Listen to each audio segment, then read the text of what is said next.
dessa época é a longevidade também de todo mundo. Também.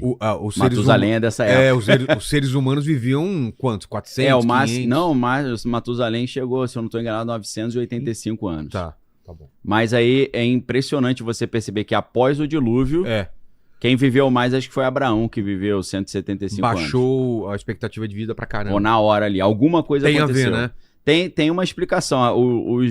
Os cientistas que são mais cristãos, eles dão um exemplo, né? Quem quiser pesquisar mais sobre criacionismo e design inteligente, tem os grupos aqui no Brasil, né? O próprio professor Marcos Eberlin, ele tem um grupo nesse sentido. Mas lá nos Estados Unidos tem o Institute for Creation Research, ICR, né? Instituto para Pesquisa da Criação. E aí, lá, eles têm um estudo dizendo que na Bíblia fala que antes de Noé nunca tinha chovido. A Bíblia fala isso, não tinha chuva. No final do dia vinha um orvalho que regava as plantas. Era como se o mundo fosse uma grande estufa, né? Não tinha regiões frias, né? E aí é claro que depois quando esfria, vem a Era do Gelo. Mas o que acontece? A tese é que como a Terra era como se fosse uma estufa cheia de vapor, a radiação solar não penetrava tanto e não degradava tanto o DNA dos seres humanos e dos animais. Inclusive, tem outra curiosidade aí, que eu cheguei a conversar com um dos meus professores, Cídio Machado, professor da Universidade Federal Fluminense, na área de pediatria, se eu não estou enganado, ou bioquímica, acho que ele era professor de bioquímica, médico, né? E deve ter uns 30 anos que eu não sei do professor Cídio Machado. Eu queria fazer medicina, então fazia um cursinho especial com ele, né, que era professor da Federal Fluminense. E eu falei, professor, o lagarto, ele não para de crescer até o fim da sua vida. O lagarto e boa parte dos animais. Esse negócio da gente crescer e parar é uma particularidade, principalmente dos mamíferos. E aí eu falei pra ele, poxa, imagina se o dragão de Komodo, aquele lagartão gigante, ele vivesse 1000 anos, ele ia crescer eternamente? Ele falou sim. Eu falei, ia ficar do tamanho de um dinossauro, né? Ele falou, com certeza. Então, se ele tivesse alimento suficiente, né, e condições ali. Então é uma curiosidade também pra gente perceber que essa história de dinossauro também vem tudo antes do dilúvio. Talvez essa redução da longevidade tenha uma relação também da gente não ter animais tão grandes quanto havia, né, nos tempos antigos, né? A gente vê aquele tigre dente de sabre, né? Aquelas preguiças gigantescas, capivara monstruosa. Talvez era porque os bichos viviam mais também, né? Então, isso é muito interessante, que essa teoria diz o seguinte: quando houve o dilúvio, esse vapor de água desceu na forma de uma grande inundação no planeta Terra e fez com que, a partir de então, a radiação solar começasse a degradar mais o DNA ou interferir talvez no telômero, né, que é uma parte do DNA que está diretamente relacionada ao envelhecimento. Então, esse termo é muito interessante. Voltando, nessa época lá, ao dragão de Komodo aí, o dragão de Komodo é um bicho terrível, porque a baba dele é tão cheia de bactérias que ele se ele arranhar a sua pele com o dente, você já pega uma infecção terrível, né? O problema é a baba, né? Ele é o quê? É grandão esse bicho aí? É gigantesco. Essa mesa aqui? É maior, eu acho. O que maior que essa mesa? Maior. Eu acho que é maior. Depois pesquisa, Homer, por gentileza, qual o maior tamanho que já chegou um dragão de Komodo, né? Eu acho que... aí tem que ver com a cauda, né? Pessoal que vai considerando a cauda ou não, né? Pessoal que vai aí pros bloquinhos de carnaval aí, deve ver uns dragão de comando aí, né, o Homer? Vê bastante, hein? Bem grande também, né? Pô, cara, a gente aqui, mais o Homer, eu não consigo esquecer daquela piadinha, né? Qual? E aí, brota? A menina olhar brotossauro. As Três Graças, já viu isso? Aí as Três Graças. Três Graças, como é que é essa aí, não? Desgraça, sem graça, nem de graça. Nem de graça, exato. Acho que não existe mais esse tipo de brincadeira, né? Não, pararam. Mas voltando aqui, né, que a gente segura a quinta série aqui pra não irritar os caras que são mais sistemáticos, né? Que aí sai do tema e ele fica nervoso, né? Então, voltando, Gênesis vai mostrar que antes do dilúvio, aconteceu essa coisa estranhíssima que a Bíblia fala no capítulo 6, dos filhos de Deus virem que as filhas dos homens eram formosas e coabitaram com elas e nasceram os gigantes.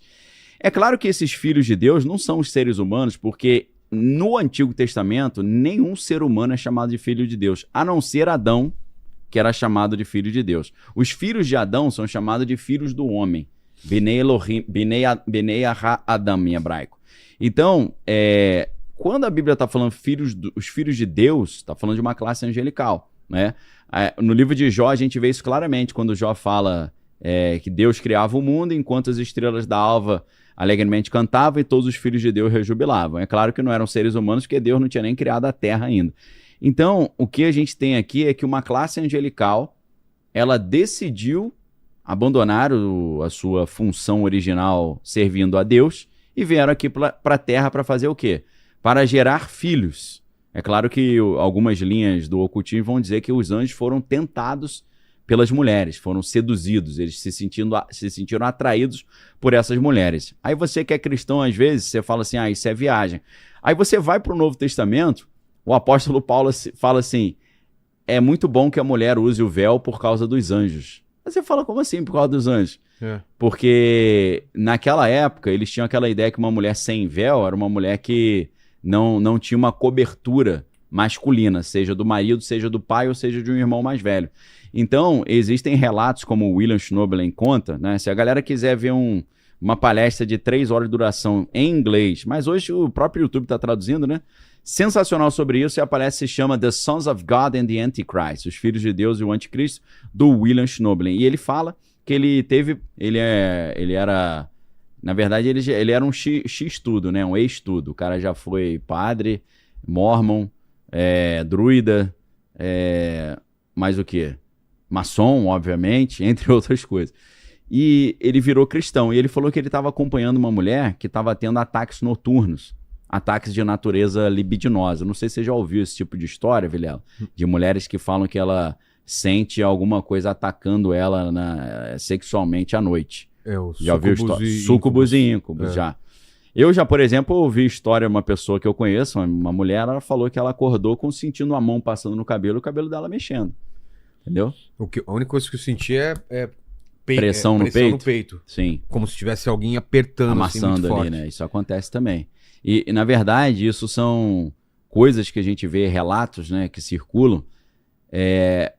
Na história da Emily Rose, O Exorcismo de Emily Rose, que é um filme pesado, e principalmente também porque é baseado em fatos reais, a primeira vez que ela foi atacada pelos demônios, o demônio não entrou no corpo dela, ele só amassou ela na cama. Ela afunda no colchão da cama. Isso aconteceu com um amigo meu.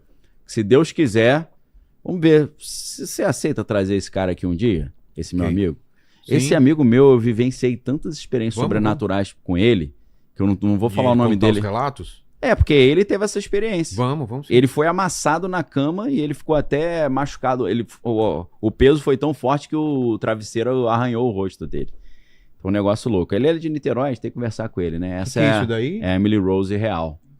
Caramba. Triste, né? A menina bonita, né? Jovem. Você vê que na imagem parece uma velha, né? Cadavérica. Ela faleceu, né?